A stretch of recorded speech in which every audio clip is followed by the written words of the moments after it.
Have you ever wondered about the many, many different kinds of breathwork that are offered today in the space, in the online space, and in retreats? So Andrew and I are here today to bring a little bit of light into this vastness of breathwork offerings. Welcome, Andrew. Thank you, Sandra. Yeah, so we thought it might be useful because it maybe can be a little bit confusing for people with the hundreds of different types of breathworks that are out there and in the healing space right now. And so we thought we'd just have a conversation with each other about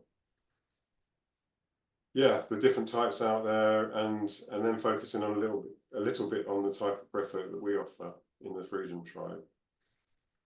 So, although there are hundreds and maybe even thousands of different types out there, basically they can all be boiled down to two different types. And one of them is the slower breath, which is a calming type of breath, which brings us into if we look at neuroscience, brings us into a ventral vagal state, a state of calm, curiosity, relaxed, just feeling good and feeling connected to ourselves.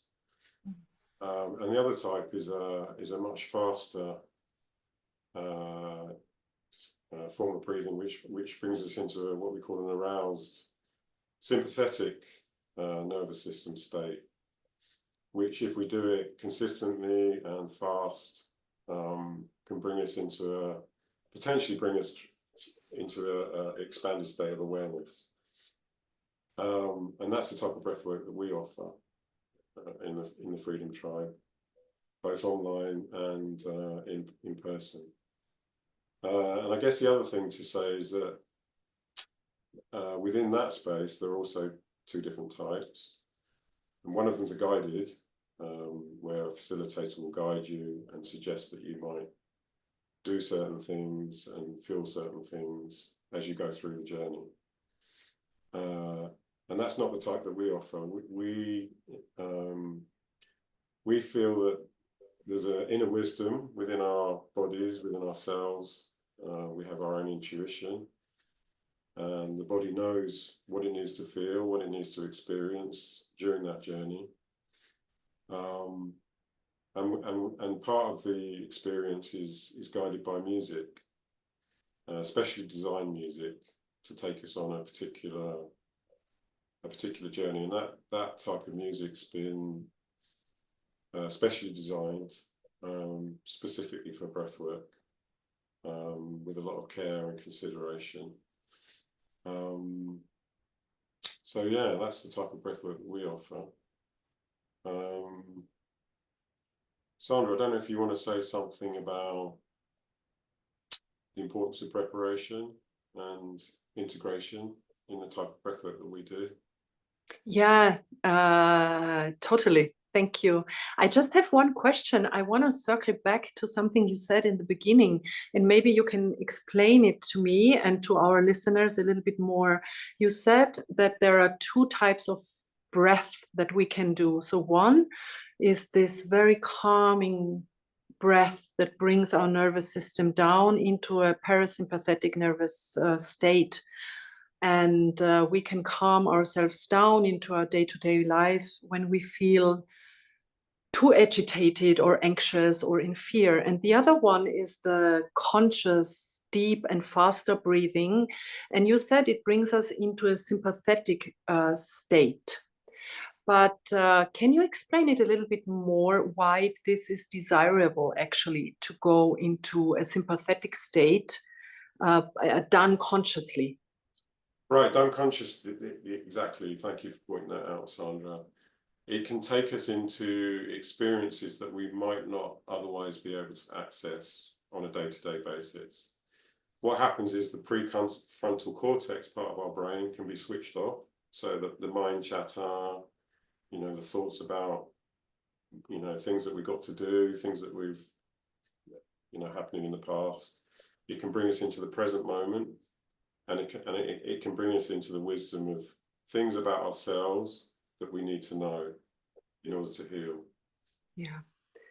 Yeah, and that's the amazing thing, right? What you mentioned then, that in our type of breath work, um, which is not guided, it guides us into our own guidance. So into the IGI, how we call it, the inner guiding intelligence. So no one from the outside tells us what to do in the breath work and how we want to breathe or where to put our awareness on. We have that enough in the day-to-day lives. So this is the opportunity to really listen to our wisdom that each and every one of us holds. Yeah. The idea is that we know inside ourselves, we know what we need to experience. Yeah. Yeah. And coming back to your question, to me, it's very important in this work to have proper preparation, to know exactly what will going to happen, and to be prepared. What will happen in the physical body, in the mental body, the emotional body, the spiritual body, because we can have big things coming up on an emotional level, on a physical level as well, and also on a mental level or spiritual level. We can have these wonderful moments of total unity with everything that is, or we can have some pains and aches in the body, and that is all a wonderful expression of this inner guiding intelligence, what needs to be seen and then released through this kind of conscious deep and fast breathing. So the preparation for every breather is very, very important. Also because we create safe and sacred spaces, and the baseline is safety. So the trust from the breather to the facilitator is the baseline. If there is no trust, deep, deep, intimate trust between the facilitator and the breather, the openness can't happen, because we don't feel completely safe in a conscious in our conscious mind, but also in our unconscious, through the patterning and the traumas that we hold in the body. So we need to be safe. And I used one word now, the intimate trust. I mean intimacy in a sense of vulnerability and the possibility to be authentic and not be judged. And, this is very, very important. So I wanted to point that out in the preparation phase to establish the trust and the safety. And then the integration. This is a big, big theme that I could talk about for many years, I think. And because I'm a trained integration facilitator as well. So many times when we go into these expanded states of consciousness, things show up that we don't know what they mean. And our mind is so wired that we want to know immediately, oh, what does this mean? And actually, it's very, very important to take the time to figure out something. And sometimes it doesn't even need to be on a conscious level explained what happened, but we feel it in our body that something got released. So this surrender to our unconscious, that is so vast and big, and that is much more than our conscious day-to-day life, can be acknowledged and honored in this work, in the integration work. And then bit by bit, we can go into an integration phase, an immediate integration phase that is composed of journaling or of drawing, for example, working with colors, or some of us like to sing or to dance as an integration. So, to express through the body what happened actually is a really good integration practice as well. And in our retreats and in our even online breathworks or in-person breathworks, everyone is guided in the integration phase and held as well. And you are not like thrown into your integration journey all by yourself. And that is really important, because if something big shows up, we want to be held by someone that is just there to listen sometimes, and that can be already enough. It's a very, very sacred moment, the integration phase. And if we want a lasting change we need to take time for our integration.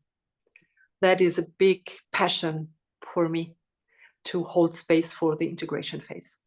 Yeah, it's a piece that often gets missed, isn't it, Sandra? Yes. Consciousness, without thinking about, oh, I've done this really important piece of deep work. How am I going to take it forward into my life? How's that going to happen in a practical sense? So we spend a lot of time emphasizing that and guiding people through that process back into their day-to-day lives. So all that challenging work that's been done doesn't get lost. This is really yeah, all the challenging work, but sometimes also even the overflowing joy and bliss that we can't hold times.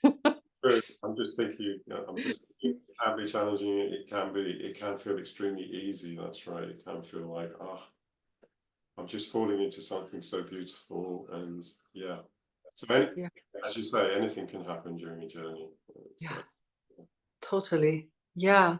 And Andrew, how is it about, how important is it actually that we as facilitators do our own inner work? How do you see that?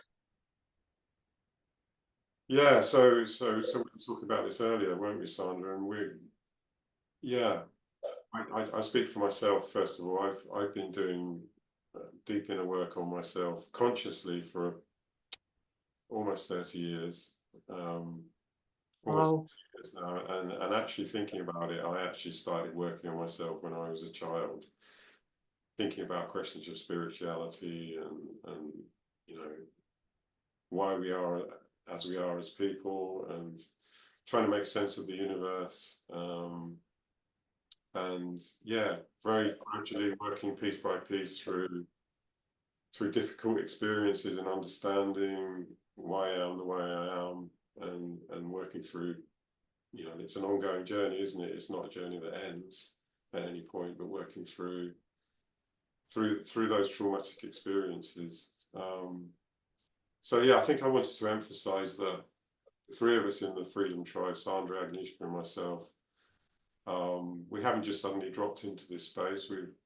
We came together because I think we offer a maturity in the work that we've done on ourselves, and we've come to a place now where we feel we can offer this to the world. We're ready.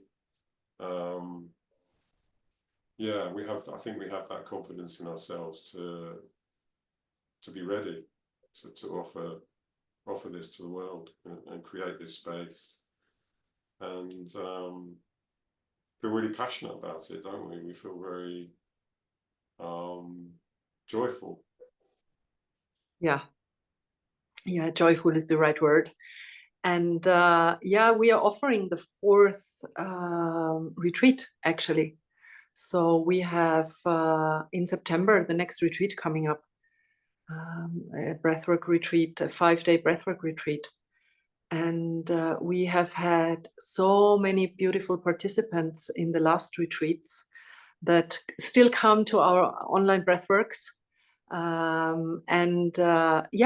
What comes up is the difference between the online work and the in-person work as well. That when I entered this online space, I thought for myself, oh, this is not going to work.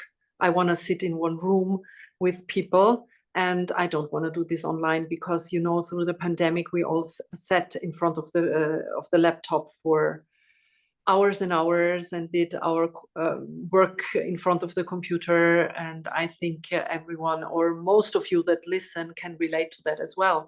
And then I tried online breathwork, actually, because there was no other possibility. And I realized that it really works, because we can establish an energetic net of support as well. It doesn't need to be in a physical space. The difference between the physical space and there are differences between sitting actually with our bodies in a physical circle and an energetic circle of the wonderful online spaces that can be created as well. And I would like to ask you, Andrew, to explain a little bit the differences for us. Yeah, I think there are two main differences, Sandra. One is, you just touched on it already, is the experience of being body to body with other participants all breathing at the same time creates, I guess, an even more powerful um, circle of trust and um, just something that can be tapped into. It's almost like an energy that can be tapped into, which is really, really powerful. So that's the first thing, and that's obviously very difficult to describe in words. You have to experience it. I've got lots of experience of it, both as a participant and a facilitator. And it's a very beautiful space that can be created with others. Very, very powerful. And the second one is the body release work that we do. When things come up that need to be processed in our bodies, in the type of breathwork that we offer, we ask you to consciously try and make them bigger, even bigger than they are, as big as they can possibly be, in order that they can come out and be experienced and in relationship with someone else, with a facilitator. And there's something incredibly healing about that experience. And I know both of us have experienced that as participants and as facilitators, and it's very, very beautiful. And that can happen during the journey and after the journey. We consciously attend to each person in the group and ask if there's anything in their body. We have a process that we go through that is coming into their awareness that needs to be attended to. And yeah, it's very, very beautiful. And yeah, absolutely, totally. Yeah. What I have experienced, if I may tell a little bit about my own experience as a participant in the breathwork, is that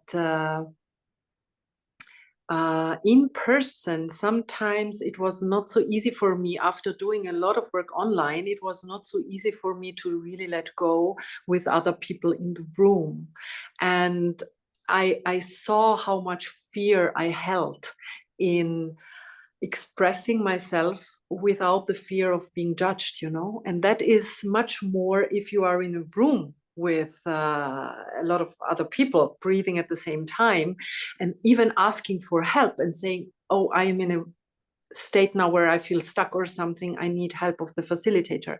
And this is something we can learn if we step into a physical space, yeah, with bodies there and other bodies there who are expressing and moving, and also the facilitator that can hold and assist our process so that we can really go deeply into the release and acceptance, and also the receiving, to go into the receiving mode, that we can allow ourselves finally to receive love and to receive, to be seen and heard. And that actually is our greatest passion in our retreats, because we hold, the next retreat will be also a really small retreat with maximum 8 to 12 participants, and we are the 3 facilitators. So it's practically, it's nearly a personal experience, because the ratio facilitator to participant is like going on a private retreat practically. We talked about this earlier, didn't we? It's a bit like we're offering a private retreat group setting. Yeah. The amount of attention that we'll be able to give to individual participants, because the ratio is so small, it's going to be like a private retreat, but with a whole community setting as well, with other people. Yeah, because the community is such a healing aspect of what we are offering, and we will go into that in another talk, not now, otherwise it's getting too long. But yeah, it's really different to step into a space where you have trusted, you can establish a safe and trusted space with 12 people, or you go into a space where there are 30, 40, 50 people. It's a totally different experience. Yeah.